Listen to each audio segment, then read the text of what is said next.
Hi, Steve Van Metre here, and welcome to your Monday night premiere, where we take about 15 minutes every Monday and Wednesday night to try to make sense of markets that, well, people bid up on the hopes, on the belief that the Federal Reserve is the first central bank in history that can create in perpetual asset inflation.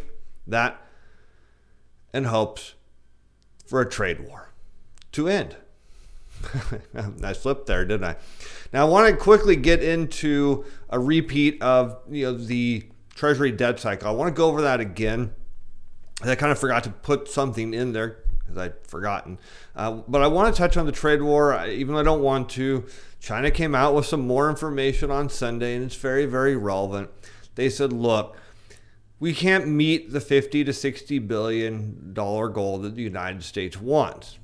The reason we can't is because we buy soybeans and corn, which we use for feed for our hogs. And in case anybody didn't notice, about half of our pigs got killed due to the African swine flu. And we'll just be able to purchase based on market demand. Now, that does make some logical sense. But of course, we all know the Trump administration wants a hard line number, a commitment of 50 to 60 billion, and maybe that number is going to change. I don't know. But what China's saying makes a lot of sense. So here you have them saying no trade phase one unless there's a rollback of tariffs. And number two, we can't buy what you're asking us to buy anyways because we really don't need it right now. Now, they do need other things, and maybe we'll provide them, but I don't know. Well, I just don't know how they're all going to put all of this together. Now, I want to quickly get into the Treasury debt cycle. And for those who don't remember or didn't watch Friday's video, it tells us that when the Treasury is borrowing large sums of money to fund large government deficits, it's disinflationary. It means you see interest rates go down. Now, that only happens, you only see interest rates go up when there's just this huge surge in economic growth. So if the economy is really booming and the Treasury comes in and yanks a bunch of money out, the economy can still grow, interest rates can still rise. But when economic growth is weak, slowing, or contracting, and the Treasury comes in and borrows a bunch of money, interest rates are headed lower. And that's just to induce borrowing. That's why we get lower interest rates during recessions. Because lower interest rates are a symptom of tight financial or tight monetary policy or tight financial conditions. Meaning, how do you grease the financial system? You have to get people to borrow. And last I checked, people are not interested in borrowing at higher interest rates. They're interested in borrowing at lower interest rates. So let's get through the disclosure and get into the charts again. The content of this video provides educational information only. It's not intended to provide investment or other advice. Materials not to be construed as recognition or solicitation by a security, financial product, instrument, or participating in particular trade strategy. This video was prepared by Steven Van Metre, personal capacity. Opinions expressed in the video that do not reflect the view of Atlas Financial Advisors Inc. or Steven Van Metre Financial. All right, with that out of the way, let's go right to the Fed graph from the St. Louis Fed showing Treasury deposits with Federal Reserve banks against 10-year Treasury yields. Let's go back to 2015. There was a big surge in borrowing, and where we see that is on the sources and uses reconciliation table, kind of pretty fancy name. And you can see kind of back in 2015, let's go look, it's late 2015. You see that the U.S. Treasury borrowed $212 billion. Well, they needed $212 billion. They borrowed $354 billion. And then in the following 3 months, they borrowed $244. So they borrowed $598 billion in a 6-month period. You see that here. Now, you may recall that going into 2016, the economy was weak and we were headed into a global recession. And what happened? The Treasury borrows all this money out of the economy and interest rates fall. Now, this is very important to understand because when the Treasury pulls money out of the economy, you see how the Treasury's cash balance up here just sits kind of static. Yeah, it bounces around, but overall it's fairly static. The Treasury is literally pulling money out of the global financial system, dollars, and putting them in the bank. And that means the global financial system has to create the dollars it needs. And if it doesn't, or it can't, then interest rates need to fall to do what? Spur borrowing. Very important to understand. Now, when this money does come out, it tends to be inflationary. Not always, but it can be. It just depends on what happens next. Now, we saw interest rates hit a new all-time low in the middle of 2016. It did spur pent-up demand. Interest rates rose. The presidential election happened. Everyone thought that was going to be inflationary, as if presidents can create inflation. They cannot.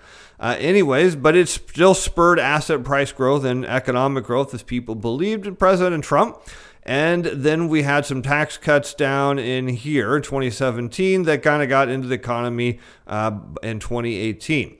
So what happens in 2018 is we do some more borrowing. Let's go back to our sources and uses reconciliation table.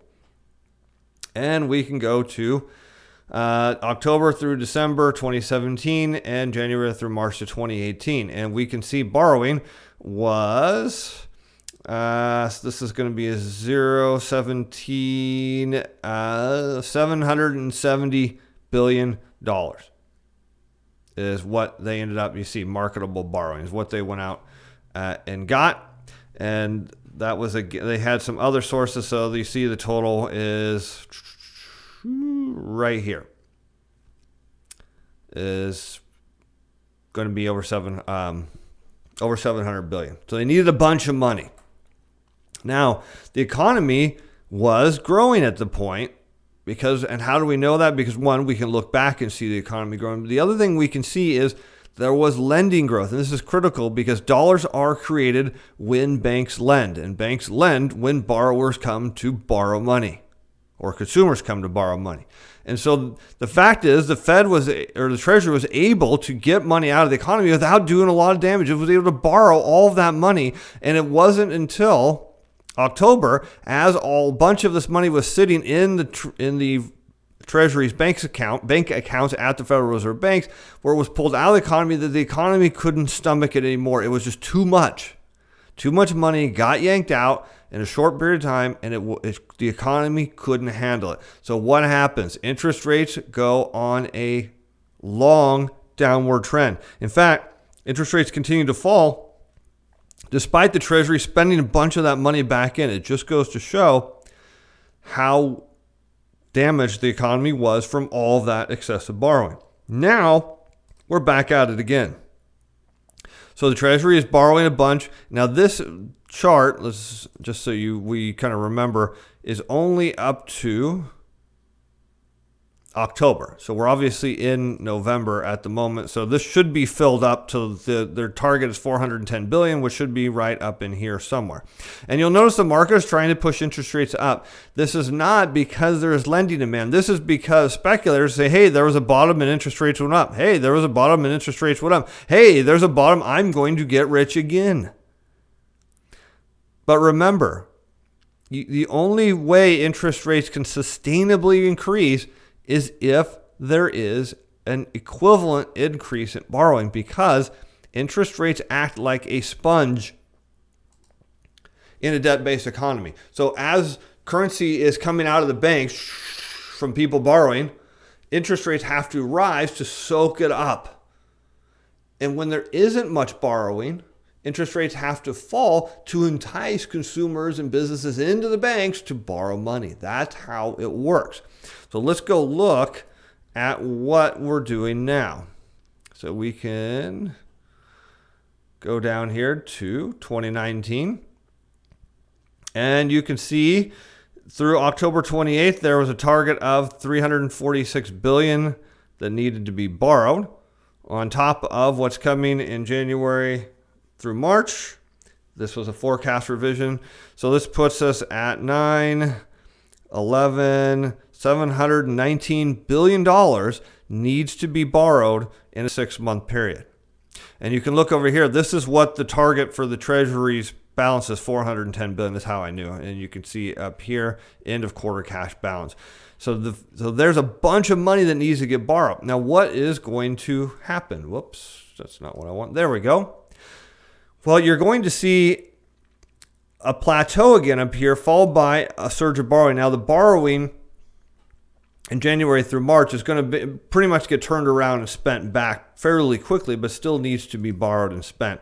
So what's going to happen when we're already in a period of weak economic growth and very, very low lending growth, and a point where we're seeing senior loan officers tighten lending standards, meaning they don't want to loan as much money. So we've seen commercial industrial lending contract on a 6-month basis.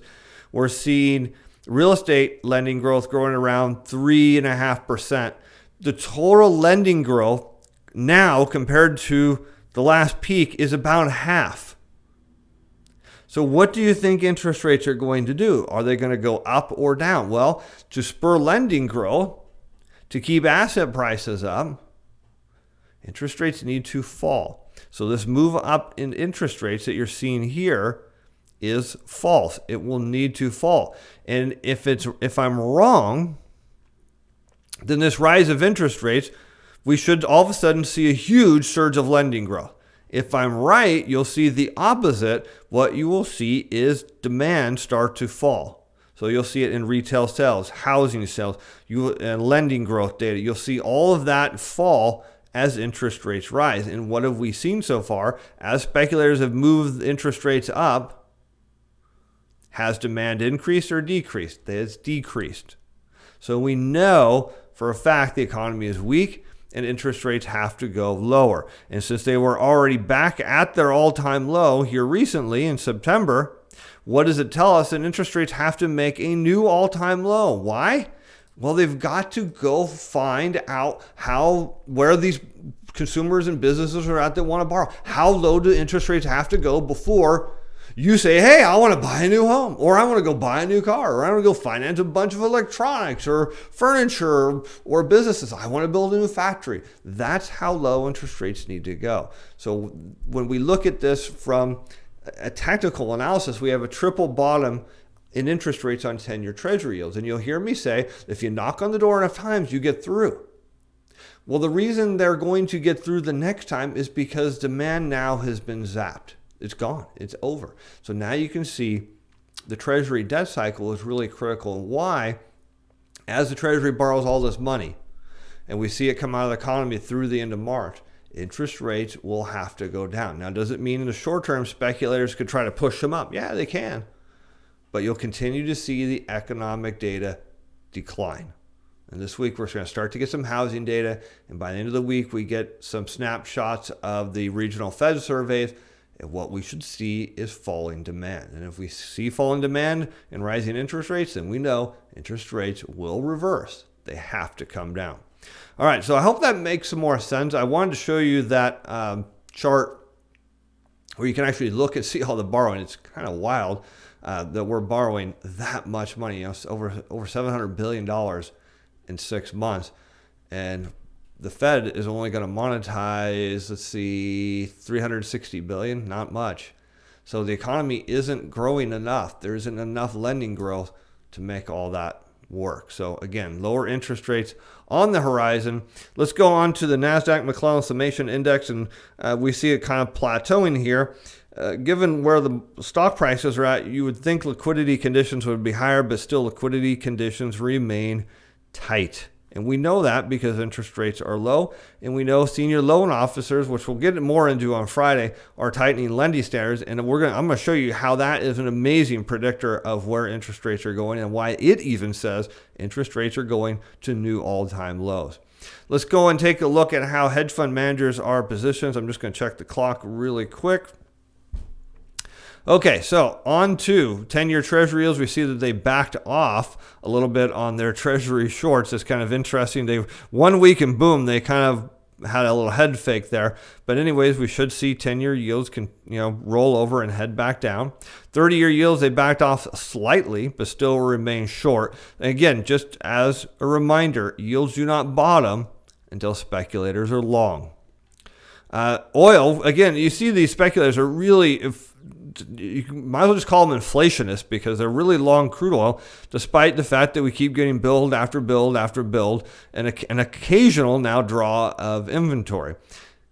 What I remark about this is, at what point do we get enough crude oil inventory builds that these people start unwinding? and realize they're on the wrong side of the market. And when you see durable goods, new orders fall, and you see lending standards tighten, there's not going to be demand for crude oil. Not at least the price they're hoping it to be. Looking at S&P 500 longs, they increased slightly. I mean, you can see hedge funds are not overly speculating on this market. And we look at gold, they're still very, very long gold. Gold's got to come down with that. And Nasdaq, they're pretty long. The Nasdaq not at crazy values, but they're pretty high. And when they get too long, again, prices reverse. Again, people are chasing the market because they think the Fed has this magic ability to raise asset prices. It's not going to work, but right now investors believe that. And small caps are backing off their short positions, but small caps aren't rising as a result of that. They're rolling over. They're backing off their dollar longs a little bit, but here's the one that's very, very interesting to me is Vix Futures. And this is showing that speculators are at a record short volatility position. Now, we don't usually see this, volatility unwind or stock market. We don't see stocks fully unwind until volatility peaks, which means we need to see speculators being long volatility. What's really interesting to me about this is just they're completely betting on the Fed. And I hear people say, well, these are being balanced with other positions. Yeah, every position in the market's balanced. But speculators, when things turn, they go running. And that's what makes these violent volatility unwinds possible, is the fact that speculators are so deeply short volatility. And that isn't a dangerous thing to be. And let's quickly take a look at 10-year Treasury yields real quick. And we can see they rose up here and they've created an island reversal. So we have a gap. There's two gaps here. Now, I don't know when these are going to get filled. They could be filled tomorrow. They could be filled next year or 10 years from now. Someday they will get filled. But when you have a gap and another gap, you have what's called an island. And these are referred to as island gap reversal. So when you see this, 50% of the time, it means prices, or in this case yields, are going to head lower because it's reversing the direction of the island. And sometimes the other 50% of the time, you immediately goes back and fills it. So far we haven't seen it fill, and the odds are pretty low because, again, all the economic data says that interest rates need to go lower. And I think when you understand the Treasury debt cycle, and then the ridiculous amount of money that we're borrowing in a very weak economy, it starts to make sense why President Trump wants the Fed to lower interest rates, why he wants quantitative easing, why he wants negative interest rates. It's because there's too much debt being borrowed. The deficits are too big. If you want to see inflation, government needs to run a surplus. You want to see disinflation or deflation? Let the government run as big as deficits as possible. So we'll probably talk some more about this on Wednesday, but since we're out of time, I think we'll cut it off here. I'm Steve Van Metre. Hope you have a great week. Be back Wednesday. Bye now.